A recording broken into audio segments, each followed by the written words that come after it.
लगातार मतलब आप लोग अनसब्सक्राइब किए जा रहे हो चैनल को, तो भाई यही होता है क्या कि एक क्रिएटर अगर आप लोगों के लिए लगातार स्टोरीज लाए तो सब्सक्राइब करोगे, अगर वो कुछ प्रॉब्लम आ गया या कुछ भी तो आप लोग उसे अनसब्सक्राइब कर देते हो। देखो, आप मैं कोई लेक्चर देने के लिए नहीं बोल रहा हूँ या फिर मैं कोई भाषण नहीं दे रहा हूँ, मैं केवल अपनी फीलिंग्स बता रहा हूँ। तो अगर आप लोग मेरे लॉयल ऑडियंस हो तो यार आप लोग अपना मेरा साथ मत छोड़ो। बस ये है कि अभी टाइम अच्छा नहीं है तो इसलिए लोग चले जा रहे हैं, और जो लॉयल ऑडियंस है वो तो साथ दे ही रही है। तो थैंक्स अ लॉट आप लोगों का, प्यार करते रहिए। और आपकी पुरानी वीडियोस को मैं धीरे धीरे अपलोड करूँगा, बस एक नए स्टाइल में।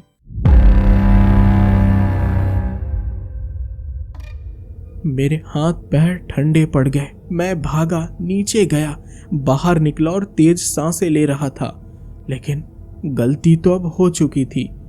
मैंने कमरा खोल दिया था, कपड़ा हटा दिया था, घड़े को देख लिया था। गुल्लन अब जान चुका था कि नया मालिक आ गया है। शाम हो गई। मैं नीचे बैठा था, दरवाजा बंद किए, लाइटें जलाई, लेकिन डर नहीं गया। सूरज डूबने लगा, अंधेरा फैलने लगा था, और मैं जानता था कि आज की रात कुछ बहुत बुरा होने वाला है। रात 8 बजे मैंने खाना बनाया, लेकिन खा नहीं पाया, गला सूख रहा था। 9 बजे बाहर से कुत्तों के भौंकने की आवाज आई, तेज, बिल्कुल डरी हुई, फिर अचानक बंद हो गई। सन्नाटा छा गया। 10 बजे मैं अपने कमरे में लेट गया, कपड़े पहने लाइट जलाकर, दरवाजा बंद करके। 11 बजे पहली आवाज आई, ऊपर से, छत से, बिल्कुल धीमी, कुछ घिसट रहा था धीरे धीरे, बाएं से दाएं, फिर दाएं से बाएं। मैं उठकर बैठ गया, कान लगाकर सुनने लगा। आवाज तेज होती जा रही थी। अब खुरचने की आवाज थी, जैसे किसी के नाखून लकड़ी पर घिस रहे हो, लंबे नाखून। फिर सीढ़ियों पर आवाज आई, कदमों की, लेकिन अजीब, जैसे कोई घुटने के बल चल रहा हो। डर के मारे मेरी सांसें रुक गई। मैं दरवाजे की तरफ देखने लगा। नीचे से एक पतली सी रोशनी आ रही थी, और उस रोशनी में मुझे एक परछाई दिखी, छोटी, काली, रुकी हुई। वो मेरे दरवाजे के बाहर था। फिर दरवाजे की कुंडी हिली, बिल्कुल धीरे धीरे, जैसे कोई अंदर आने की कोशिश कर रहा हो। मैं बिस्तर से उतरा और दीवार से सट गया। आवाज नहीं निकली। कुंडी फिर से हिली, इस बार जोर से। फिर खुरचने की आवाज आई दरवाजे पर, बिल्कुल तेज और तेज। साथ में एक आवाज, बच्चे जैसी, लेकिन विकृत। पहले तो रोने की आवाज आई, खोलो, दरवाजा खोलो, मुझे अंदर आने दो, मैं भूखा हूँ। मेरे मुंह से चीख निकलने वाली थी, लेकिन मैंने हाथ से दबा लिया। खुरचने की आवाज अब और तेज हो गई। अब रोने की भी आवाज आने लगी, बिल्कुल कुत्ते जैसी, लंबी, दर्द भरी। पूरी रात वो दरवाजे पर खुरचता रहा, रोता रहा, कभी कभी हंसता भी था, बिल्कुल भयानक हंसी जो दिल दहला देने वाली थी। मैं दीवार से चिपका बैठा रहा, घुटनों में सिर छुपाए, कानों पर हाथ रखे, लेकिन आवाज फिर भी सुनाई दे रही थी। तड़के करीब 4 बजे होंगे। आवाज थोड़ी कम हुई। मैंने हिम्मत करके सिर उठाया। दरवाजे के नीचे से अभी भी परछाई दिख रही थी, स्थिर, जैसे इंतजार कर रही हो मेरा। मैंने सोचा कि शायद चला गया, लेकिन तभी खिड़की की तरफ से आवाज आई।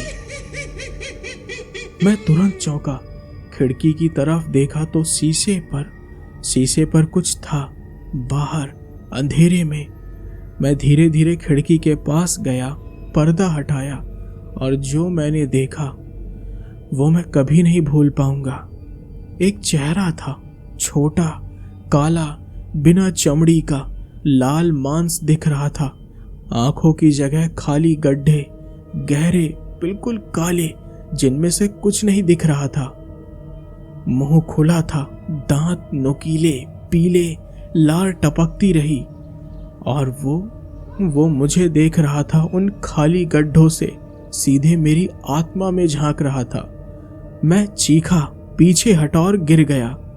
शीशे पर खुरचने की आवाज अब तेज हो गई, और फिर वो चेहरा गायब हो गया। लेकिन मैं जानता था कि वो गया नहीं था, वो पास था, बहुत पास, घर के अंदर ही कहीं। जब सूरज निकला तब जाकर आवाजें बंद हुई, सन्नाटा छा गया। मैं हिम्मत करके दरवाजा खोला, बाहर देखा तो कोई नहीं था, लेकिन दरवाजे पर गहरे निशान थे, खरोचों के, लंबी, गहरी, जैसे किसी जानवर के पंजे से बनी हो, या किसी के नाखूनों से। मैं बाहर निकला और घर के चारों तरफ देखा। सब सामान्य था, धूप निकल आई थी, पंछी चहक रहे थे, लेकिन रात को यहाँ नरक था। मैं समझ गया कि ये गुल्लन था, वो छोटा काला जीव बिना चमड़ी का, जिसे मेरे बाप ने पाला था, जिसे खून चाहिए था, जो अब मुझे अपना नया मालिक मान चुका था। और सबसे डरावनी बात, अगले हफ्ते अमावस्या थी। उस रात वो सिर्फ देखने नहीं आएगा, वो खाने आएगा। सुबह की धूप में मैं बाहर खड़ा था, घर को देख रहा था। दिन में ये सिर्फ एक पुराना मकान लग रहा था, लेकिन मैं जानता था रात आते ही ये कब्र बन जाता है। मेरे हाथ कांप रहे थे, नींद नहीं आई थी, आंखों के नीचे काले घेरे पड़ आए थे, और दिमाग में वो चेहरा घूम रहा था, बिना चमड़ी का, खाली आंखें, वो मुंह, वो दांत। गुल्लन। मैं अब भाग नहीं सकता था, क्योंकि वो मुझे देख चुका था, मेरी खुशबू जान चुका था, जैसे 15 साल पहले मेरे बाप की जानी थी। मुझे मदद चाहिए थी, किसी ऐसे इंसान की जो इस बारे में जानता हो, जो बता सके कि मैं क्या करूं। मैं फिर से गांव गया, लोगों से पूछा, कोई तांत्रिक है यहाँ, कोई जो इन चीज़ों के बारे में जानता हो। ज़्यादातर लोग मुंह फेर लेते, कुछ कहते हमें नहीं पता, कुछ कहते कि इन बातों में मत पड़ो। लेकिन फिर एक बूढ़े आदमी ने मुझे बताया, जंगल के उस पार पहाड़ी की ढलान पर एक झोपड़ी है, वहाँ मोहन बाबा रहते हैं, तांत्रिक, बहुत बूढ़े, लेकिन जानते हैं, बहुत कुछ जानते हैं। मैंने रास्ता पूछा और निकल पड़ा। जंगल घना था, देवदार के लंबे पेड़, ठंडी हवा, रास्ता पथरीला। करीब 1 घंटे चलने के बाद मुझे वो झोपड़ी दिखी, छोटी सी, मिट्टी और पत्थर की। बाहर धूनी जल रही थी, धुआं उठ रहा था। मैं पास गया। कोई है? एक आवाज आई, भारी, गंभीर, अंदर आ जा। मैं अंदर गया तो अंधेरा था, सिर्फ एक छोटा सा दिया जल रहा था। उसकी रोशनी में मुझे एक बूढ़ा आदमी दिखा, 70 के ऊपर, लंबी सफेद दाढ़ी, माथे पर तिलक, आंखें बहुत तेज, जैसे सब देख लेती हूं। वो मुझे देखा और फिर धीरे से बोला, तू रमेश का बेटा है ना अर्जुन? मैं चौंका। आपको कैसे पता? उसने हल्की सी मुस्कान दी। मैं जानता हूं, तेरा बाप यहाँ आया था 15 साल पहले, जब उसने वो गलती की थी। मेरे रोंगटे खड़े हो गए। आप जानते हैं गुल्लन के बारे में? मोहन बाबा ने सिर हिलाया। बैठ जा बेटा और सुन, क्योंकि जो मैं बताऊंगा वो तुझे पता होना चाहिए। मैं उनके सामने बैठ गया। वो धीरे धीरे बोलने लगे। गुल्लन कोई भूत नहीं है बेटा, या कोई प्रेत नहीं। ये एक शैतानी सत्ता है, बहुत पुराने समय से इस धरती पर मौजूद, हिमाचल के पहाड़ों में, अंधेरी गुफाओं में, जहां रोशनी नहीं पहुंचती। ये दिखता छोटा है, कमजोर है, लेकिन इसकी ताकत बहुत बड़ी है। ये इंसान के लालच से पैदा होता है और इंसान की कमजोरी से पलता है। जब कोई इसे बुलाता है खून और पसीने से, तो ये उस इंसान से बंध जाता है, उसकी खुशबू याद कर लेता है, उसका स्वामी बन जाता है और बदले में ये सब कुछ देता है, दौलत, ताकत, दुश्मनों का नाश। लेकिन कीमत बहुत भयानक होती है और इसे हर अमावस्या को खून, बिल्कुल ताज़ा खून चाहिए। पहले तो जानवर का चलता है, लेकिन धीरे धीरे ये इंसान का मांगने लगता है और अगर नहीं मिले तो ये खुद लेता है घर से। तेरी माँ को याद है 5 साल पहले उसकी मौत? मेरी आंखों में आंसू आ गए। हाँ बाबा, गुल्लन ने मारा था उसे, क्योंकि तेरे बाप ने उस महीने खून नहीं दिया था, मना कर दिया था, कहा था कि अब और नहीं। लेकिन गुल्लन भूखा नहीं रह सकता। मेरे हाथ मुट्ठी बन गए, गुस्सा आ रहा था, दुख हो रहा था। और अब तेरे पिता भी चले गए, हार्ट अटैक नहीं था, वो गुल्लन ने उनकी जान ली। धीरे धीरे हर रात भर उन्हें सताकर, डराकर, तोड़कर। और अब तू आ गया है उस घर में, उस कमरे को खोलकर, घड़े को छूकर। गुल्लन अब तुझे अपना नया मालिक मानता है। मैंने घबराकर पूछा, मैं क्या करूं बाबा, कोई रास्ता बताइए। देख, 2 रास्ते हैं, या तो तू उस घर को छोड़ दे अभी और आज ही, और कभी वापस मत लौटना, शहर चला जा, दूर, बहुत दूर। लेकिन कि क्या फिर वो गुल्लन मेरा पीछा नहीं करेगा? करेगा, शुरू में तो करेगा ही, तुझे सपनों में दिखेगा, आवाजें सुनाई देंगी। लेकिन अगर तू उस घर से दूर रहा महीनों, सालों, तो धीरे धीरे उसकी पकड़ कमजोर होगी, वो किसी और को ढूंढेगा। और दूसरा रास्ता क्या है? मोहन बाबा चुप रहे, फिर बोले, दूसरा रास्ता तो उसे खिलाते रहना, जैसे तेरे बाप ने किया, हर अमावस्या खून, बलि, और वो तुझे देता रहेगा सब कुछ। लेकिन याद रख, तेरी आत्मा मर जाएगी, तू जिंदा लाश बन जाएगा और अंत में वो तुझे भी खा जाएगा, जैसे तेरे बाप को खाया। बाबा, क्या कोई तीसरा रास्ता नहीं है इसे खत्म करने का? नहीं बेटा, गुल्लन को खत्म नहीं किया जा सकता।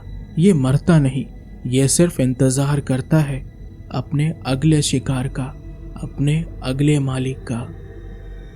मैं निराश होकर घर लौटा। शाम हो रही थी, अंधेरा फैलने लगा था। घर में घुसा तो एक अजीब सी खामोशी थी, ज्यादा खामोशी, जैसे कुछ होने वाला हो। मैं अंदर गया रसोई में पानी पीने, तभी मुझे आंगन से आवाज आई, एक जानवर की आवाज, दर्द भरी चीख जैसी। मैं बाहर भागा, देखा तो मेरी गाय थी जो पिछवाड़े में बंधी थी। वो बिल्कुल पागल हो रही थी, दीवार में सिर मार रही थी, बार बार। तेज खून निकल रहा था, आंखें लाल और मुंह से झाग निकल रहा था। मैं उसे रोकने की कोशिश करने लगा, लेकिन वो और तेज होती गई और एक जोरदार धक्के के साथ उसने आखिरी बार सिर मारा। खोपड़ी फट गई, वो गिर गई, तड़पती रही और मर गई। मैं सदमे में खड़ा रह गया। ये कैसे हुआ अचानक? नहीं, ये गुल्लन था, उसी ने किया था। मैं अंदर आया, कांप रहा था, दरवाजा बंद किया, लाइटें जलाई, लेकिन डर नहीं गया। पहले की तरह फिर से वही चीजें शुरू हो गई। रात 9 बजे, फिर 11 बजे, उसके बाद सारे बर्तन गिरने लगे, आवाजें आने लगी, जैसे कोई कुछ फेंक रहा हो, दरवाजे पर नाखूनों से खुरच रहा हो। और तभी फिर एक डरावनी आवाज आई, अर्जुन, मैं आ रहा हूँ, तुम्हारे पास आ रहा हूँ। ये सुन मेरी चीख निकल गई। मैं बिस्तर पर बैठ गया, कानों पर हाथ रखे, लेकिन आवाज बंद नहीं हुई, बल्कि और तेज होती गई। अब पूरे घर में गूंज रही थी। अर्जुन, अर्जुन, मुझे भूख लगी है, खाना दो, खून दो। आधी रात के बाद सब कुछ अचानक शांत हो गया। मैंने सिर उठाया, इधर उधर देखा तो कोई आवाज नहीं। मैं धीरे धीरे लेटा, आंखें बंद की, शायद सो जाऊं, लेकिन तभी मुझे लगा कि कमरे में कुछ है, मैं अकेला नहीं हूँ। मैंने आंखें खोली, छत की तरफ देखा और मेरी सांस रुक गई। छत पर उल्टा लटका हुआ गुल्लन था। छोटा काला शरीर, बिना चमड़ी का, लाल मांस, आंखों में गड्ढे, मुंह खुला हुआ और लार टपक रही थी। मैं हिलना चाहता था लेकिन हिल ही नहीं पा रहा था, जैसे लकवा मार गया हो, जैसे किसी ने मुझे जकड़ लिया हो। गुल्लन धीरे धीरे नीचे उतरा, छत से दीवार पर, फिर फर्श पर और फिर मेरे बिस्तर पर।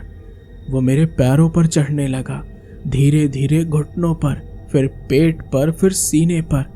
मैं चीखना चाहता था लेकिन आवाज़ ही नहीं निकल रही थी। वो मेरे सीने पर बैठ गया, बहुत भारी था, सांस लेना मुश्किल हो रहा था। और फिर वो मेरे चेहरे के पास झुका, उन खाली गड्ढों से मुझे देखा और कान में फुसफुसाया, मैं भूखा हूँ, मुझे खाना दो, नहीं तो मैं तुम्हें खाऊंगा। उसकी सांस बहुत ज्यादा बदबू कर रही थी, बिल्कुल गंदी, जैसे मरे हुए जानवर की। फिर उसने अपना मुंह खोला, नुकीले दांत दिखे और वो मेरी गर्दन की तरफ झुका। उस पल मेरे अंदर कुछ टूटा। मैं चीखा जोर से, पूरी ताकत से, और अचानक गुल्लन गायब हो गया हवा में। मैं उठकर बैठा, सांसें तेज चल रही थी, पसीने से तरबतर था, सीने पर दर्द हो रहा था। मैंने शर्ट उतार कर देखा और दहशत में आ गया। सीने पर गहरे नाखूनों के निशान थे, 5-5। खून रिस रहा था। वो सच था, सपना नहीं था। गुल्लन सच में मेरे पास आया था, मुझे छुआ था। अगली सुबह मैं टूट चुका था, नींद नहीं आई थी, खाना नहीं खाया था। आईने में देखा तो मैं खुद को पहचान नहीं पाया। आंखें धसी हुई, चेहरा पीला, बाल बिखरे हुए। मैं फिर से मोहन बाबा के पास गया लड़खड़ाता हुआ। उन्होंने मुझे देखा और समझ गए। आया था ना वो तेरे पास? मैंने सिर हिलाया। हाँ बाबा, मुझे बचाओ, नहीं तो मैं मर जाऊंगा। मोहन बाबा ने मेरा कंधा पकड़ा। बेटा, मैंने कहा था 2 रास्ते हैं, या तो भाग जा या तो खिलाता रह, तीसरा कोई रास्ता नहीं है। लेकिन अगले हफ्ते अमावस्या है। उस रात वो तुझे मारेगा अगर तूने खून नहीं दिया। मैं फूट फूट कर रोने लगा। मैं क्या करूं बाबा, क्या करूं?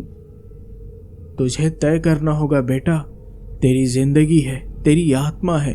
अगर बचानी है तो भाग जा, आज ही, अभी, और पीछे मुड़कर मत देखना।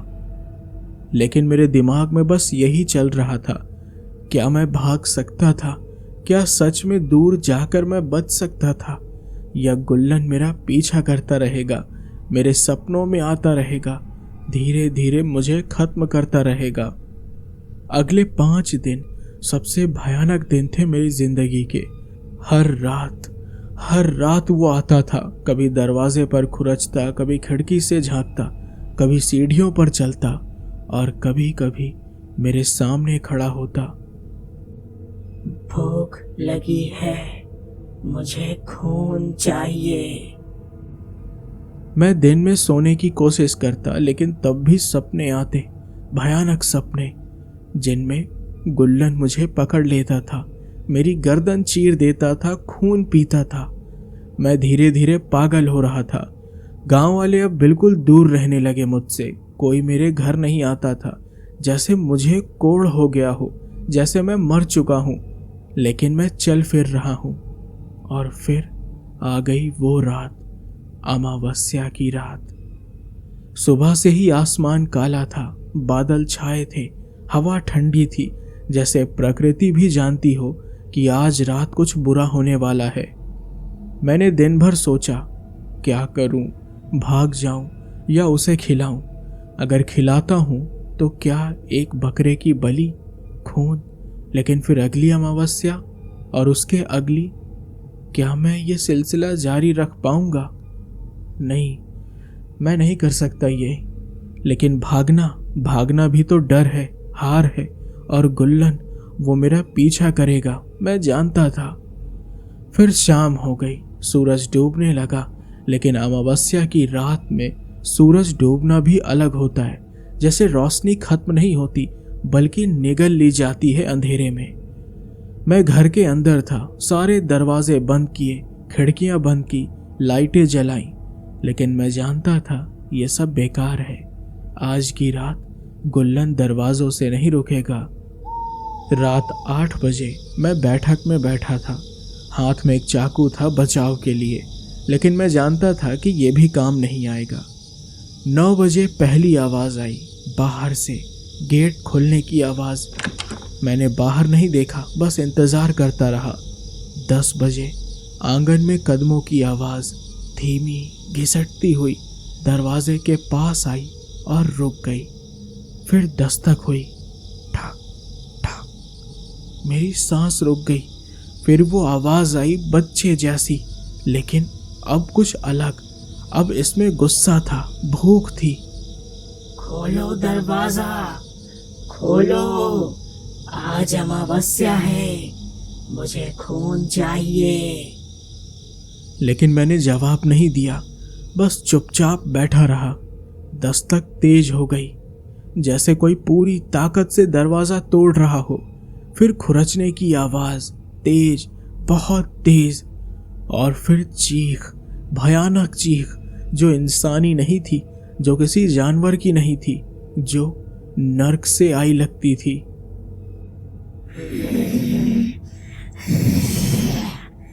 मुझे खून चाहिए।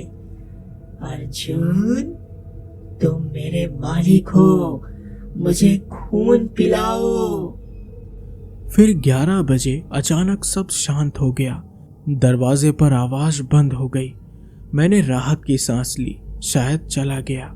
लेकिन तभी ऊपर से आवाज आई, छत पर कुछ चल रहा था तेजी से, इधर उधर, उधर से इधर। फिर छत में दरार आने की आवाज, लकड़ी टूटने की आवाज। मैं ऊपर देखने लगा तो छत हिल रही थी, धूल गिर रही थी, और फिर एक लकड़ी की पट्टी टूटी और उस छेद से एक हाथ अंदर आया, काला, लंबे नाखून, बिना चमड़ी का। वो हाथ इधर उधर घूमा जैसे मुझे ढूंढ रहा हो। मैं चीख उठा, कमरे से बाहर भागा, लेकिन तभी सामने की दीवार फटी और उसमें से गुल्लन बाहर आया, पूरा। पहली बार मैंने उसे पूरा देखा। छोटा था, करीब 3 फीट, लेकिन भयानक। मैं जोर से भागा, सीढ़ियों की तरफ, ऊपर, कमरे की तरफ। पीछे से आवाज आ रही थी, पंजों की, दीवारों पर चढ़ने की, छत पर दौड़ने की। मैं कमरे में घुसा और दरवाजा बंद करने की कोशिश की, लेकिन दरवाजा बंद ही नहीं हुआ, जैसे किसी ने रोक लिया हो। मैंने धक्का दिया पूरी ताकत से और दरवाजा आधा बंद हुआ, लेकिन तभी उस खुली जगह से गुल्लन का हाथ अंदर आया और मेरी बाहें पकड़ ली। नाखून मेरे मांस में धंस गए। दर्द हुआ, बहुत तेज दर्द। मैं जोर से चीखा और फिर दरवाजा पूरा खुल गया और गुल्लन अंदर आ गया, धीरे धीरे घुटनों के बल रेंगता हुआ। मैं धीरे धीरे पीछे हटने लगा और दीवार से जा टकराया। अब कहीं भागने की जगह नहीं थी। गुल्लन मेरे पास आया, मेरे पैरों के पास, फिर धीरे धीरे ऊपर उठा और खड़ा हो गया। तुमने नहीं खिलाया, अब मैं तुझे खाऊंगा। उस पल मेरे दिमाग में कई चीजें आई। मेरी माँ जिसे गुल्लन ने मारा, मेरे पिताजी जो इसी कारण टूट गए, मर गए, और मैं जो अब इसका अगला शिकार बनने वाला था। नहीं, मैं नहीं मरूंगा ऐसे। मैंने अचानक पास रखा लैंप उठाया और पूरी ताकत से गुल्लन के सिर पर दे मारा। गुल्लन किसी जानवर की तरह चीखा और पीछे हटा। मैं उसे धक्का देकर बाहर भागा, सीढ़ियों से नीचे दरवाजे की तरफ। पीछे से वो फिर आ रहा था, चीखता हुआ गुस्से में। मैंने दरवाजा खोला और बाहर निकल गया और लगातार भागता रहा जंगल की तरफ। पीछे मुड़कर नहीं देखा, बस भागता रहा। मुझे नहीं पता कि मैं कितनी देर भागा, लेकिन जब रुका तो मैं बहुत दूर था, गांव से, घर से। पीछे मुड़कर देखा तो अंधेरा था, कुछ दिख नहीं रहा था, लेकिन मुझे लग रहा था कि वो अभी भी वहां है उस अंधेरे में। मैं पूरी रात भागता रहा, सुबह होने तक। जब पहली किरण निकली तब जाकर मैं रुका, एक पहाड़ी की चोटी पर। नीचे घाटी थी, दूर गांव दिख रहा था, मेरा घर दिख रहा था। मैंने तय किया कि मैं वापस नहीं जाऊंगा कभी। मैं शहर चला जाऊंगा, दिल्ली वापस, अपनी नौकरी पर, अपनी जिंदगी में। और वो घर वहीं रहेगा, खाली, बंद, गुल्लन के साथ। और आज मैं दिल्ली में हूँ, 6 महीने हो गए, नौकरी कर रहा हूँ, नया फ्लैट लिया है, सब कुछ सामान्य है। लेकिन रात को अभी भी पता नहीं क्यों डर लगता है। कभी कभी सपने आते हैं उस घर के, उस कमरे के, गुल्लन के। कभी कभी रात को लगता है कि कोई खिड़की के बाहर खड़ा है, देख रहा है। कभी कभी दरवाजे पर खुरचने की आवाज आती है, लेकिन जब देखता हूं तो कोई नहीं होता। शायद ये सिर्फ डर है, शायद गुल्लन वही है उस घर में, मुझसे दूर। या शायद वो मेरा इंतजार कर रहा है धीरज से, क्योंकि वो जानता है एक दिन मुझे लौटना होगा, क्योंकि वो घर अभी भी मेरे नाम है, वो जमीन मेरी है, और गुल्लन मेरा है, हमेशा हमेशा के लिए। शिमला के उस गांव में पहाड़ी की ढलान पर वो घर आज भी खड़ा है, खाली, सुनसान, बंद। गांव वाले उस तरफ नहीं जाते, बच्चों को मना करते हैं कि वहां मत जाना, क्योंकि रात को वहां से आवाजें आती है, बर्तन गिरने की, रोने की, खुरचने की। और कभी कभी कोई खिड़की से बाहर देखता है, छोटा सा काला साया जो अगले मालिक का इंतजार कर रहा है। वो पाला हुआ भूत जो कभी नहीं मरता, जो सिर्फ इंतजार करता है। और अगर कभी तुम हिमाचल के पहाड़ों में जाओ तो तुम्हें कोई पुराना घर दिखे, खाली, बंद, और अंदर एक कमरे में लाल कपड़े में लिपटा मिट्टी का घड़ा दिखे, तो भूल कर भी मत छूना, क्योंकि कुछ चीजें बंद ही रहनी चाहिए। अब दोस्तों, ये कहानी तो यहीं पर समाप्त होती है, लेकिन 3 चीजें तो सीखने को मिली। पहली ये है कि लालच, अगर इंसान अपनी मेहनत से काम करे तो उसे ऐसी शक्तियों के पीछे पड़ने की जरूरत ही नहीं है। दूसरी चीज कि आप अगर इन शक्तियों में या फिर ब्लैक मैजिक और तंत्र साधनाओं में अगर आप जुड़ रहे हो तो ये आपकी सबसे बड़ी गलती होगी, क्योंकि जो इंसान अगर वो पारिवारिक है, परिवार के साथ अगर रह रहा है, तो कभी भी उसे इन चीज़ों में नहीं पड़ना चाहिए। तीसरी चीज़ ये है कि अगर आप किसी का बुरा सोचोगे तो पलटवार आप पर भी होगा, और जो हमसे भी ज़्यादा यानी कि जो तामसिक शक्तियां होती हैं, ये कभी न कभी अपने मालिक को ज़रूर खा जाती हैं, चाहे वो बीरा हो, बाक हो, गुल्लन हो, या कोई भी हो, बनाली हो, कोई भी, वो अपने मालिक को एट द लास्ट वो खा ही जाती हैं। और यही हुआ इनके साथ जो आपने आज की स्टोरी सुनी। सो उम्मीद है कि आपको ये गुल्लन की कहानी पसंद आई होगी, और आगे भी अगर आप मेरी ओल्ड वीडियोस को सुनना चाहते हो तो मैं ऐसे ही उनको रिमास्टर करके आप लोगों के लिए और बेहतरीन साउंड इफ़ेक्ट्स, विजुअल लगाकर आप लोगों के सामने प्रेजेंट करूँगा।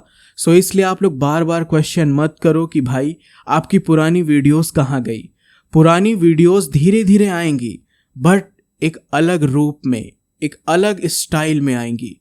सो आप लोग वेट करो, स्टोरीज आपको मिलेंगी जो आपकी फेवरेट स्टोरीज थी, ठीक है। आप भूलो मत, और भाई उसमें मेरी भी मेहनत लगी है, तो अगर वो सारी वीडियोस गई हैं तो कहीं ना कहीं मैंने उसको आप लोगों के लिए बचा के रखा है। सो आप लोग अपना ध्यान रखिए, तब तक के लिए टेक केयर, जय श्री राम।